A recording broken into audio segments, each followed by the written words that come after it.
To begin, open Settings on your handset. Swipe up to go down. And find Accessibility. Tap on it. Then go to Advanced Settings. At the top you will see Accessibility button. Tap on it. Then tap Select Actions. From the top, select Accessibility. You will then see the Accessibility button will appear at the bottom right corner of the screen.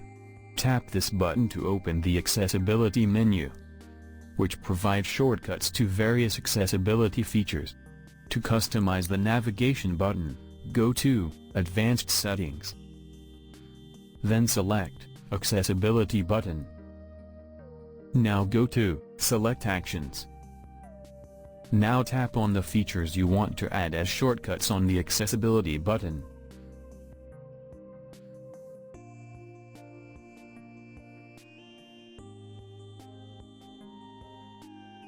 Now exit from the settings.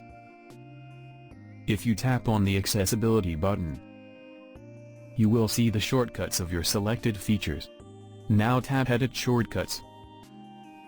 If you select Floating over other apps, it will transform the Accessibility button into a floating panel. You can move the panel by dragging. Within the panel, you will find the shortcuts of your selected features.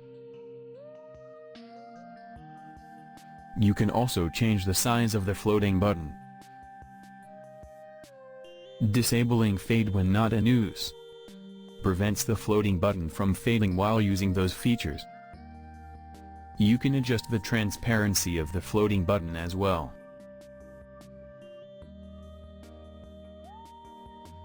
To restore the Accessibility button instead of the floating button, select the navigation bar option.